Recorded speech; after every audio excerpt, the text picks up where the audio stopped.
Alright, most everything you want to know about inferring points in SketchUp.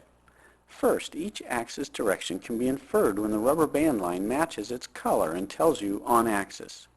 There are three basic inferences for an edge: red for on edge, cyan for midpoint, and green for endpoint. Hovering over the point with the cursor without clicking focuses attention on that point or direction.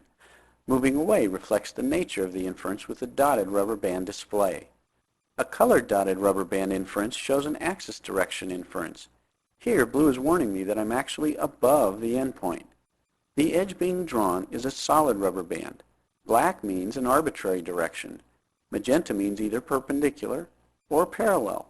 Hover over an edge to invoke parallel or perpendicular. Holding down Shift while inferring locks that direction or inference. Now I can move the cursor over endpoints and edges to combine inferences, like from point, or extend an intersection with an edge.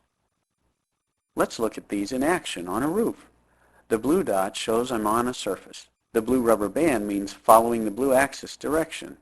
Cyan dot means at the midpoint, then blue dotted rubber band moving directly above that point. Now hover over separate endpoints to invoke intersection inference.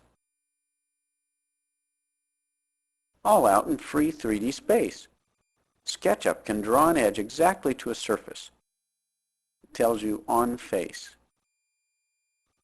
On that same dormer example, draw back in the green direction exactly to the inclined roof slope.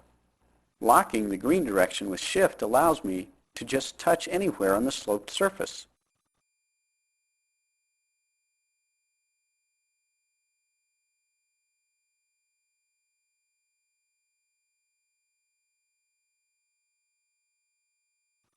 Push-pull uses inferring all the time, automatically. Just drag on the surface and let up when over the inferred point. A black dotted rubber band inference shows a from point or arbitrary direction or location. The implications for roof form is pretty evident here.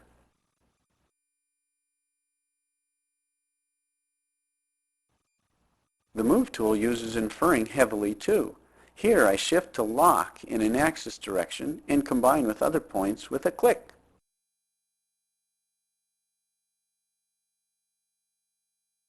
Again, a roof example shows this in action. Notice the inference description in the cursor messages.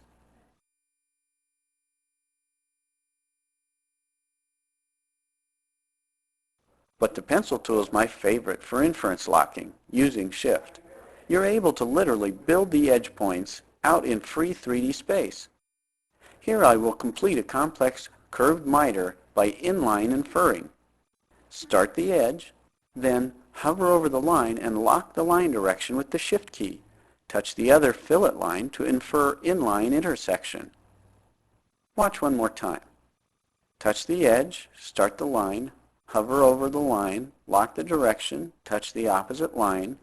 Voila, you have the intersection.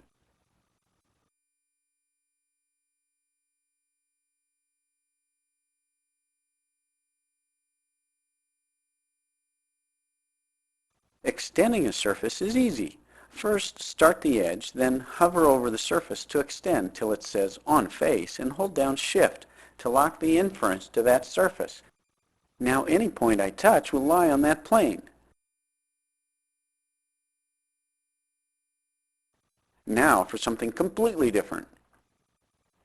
I can draw in plane with a surface by inferring the surface first.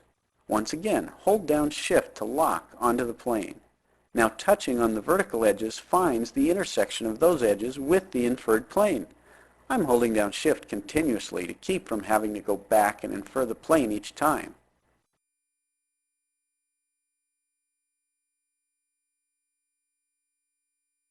Erasing the edges shows the new coplanar surface.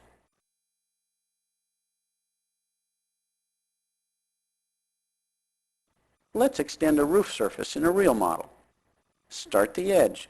Notice as I move out to find the on-face inference, other inferences get in the way. I must keep moving the mouse until the blue dot and on-face are unambiguous. Then hold Shift. Notice the different inference combinations while moving the mouse. When I touch the ridge line, it infers the line direction back to the plane.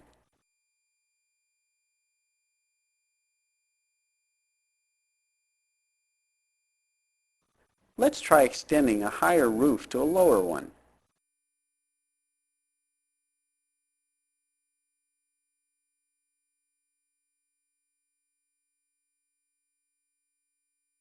Start on the line and infer its own direction. Hold down Shift. Now touch on the surface to extend the edge to. We'll orbit a bit to see it happen more clearly. See how the near plane extends the edge further than the far plane? The edge now stops where it would touch an extension of the far plane. By locking the inference on the side slope and touching the lower ridge, I can connect the upper ridge and the lower ridge where they intersect on the side slope plane. Drawing the valley line completes the roof plane. Let's do it again on the opposite roof slope, drawing the valley line first this time. Start the edge, infer the plane and lock with Shift. Touch the intersecting ridge line. Connect the ridge lines. A little cleanup shows us the finished roof. How do we use inferring with edges which are not aligned with an axis direction? See how moving the vertex along the inference directions causes the objects to go out of square? One quick solution is to right, or context click, on a surface and select Align Axis. Now axis direction inference movement will be correct. Let's look at another way to deal with this. First, I will context, or right-click, and reset the axes. This method uses the tape measure tool. Clicking the tape measure tool on endpoints provides a measurement value down in the lower right value control box, or VCB. Clicking 2 points interior to an edge creates a construction line that can be inferred to like any other edge. Holding down Shift locks this direction as well. Here I can extend the endpoint along the direction to where it would lie on the plane of the triangle.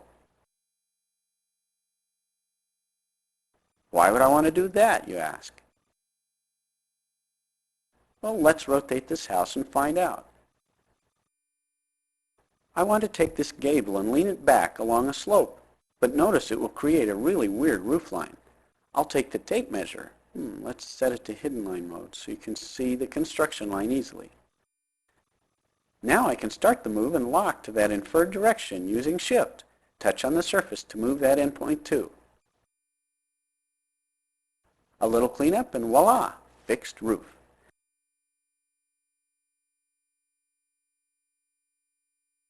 You can also drag off parallel construction lines with the tape measure tool. Remember to start interior to the edge. Let's undo. Now I'll drag off a parallel sloping line, but instead of staying on axis, I will touch on the endpoint where I want it anchored.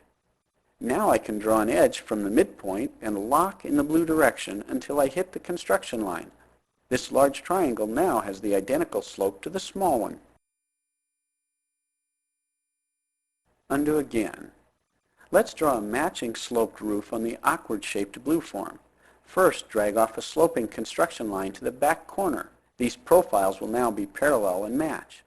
Once the end triangle is in place, draw in the ridge. Start the line, then hover over the top of the box to go parallel and lock with Shift. Touch the opposite end of the building for the ridge length. Draw in the other end, and the roof is completed.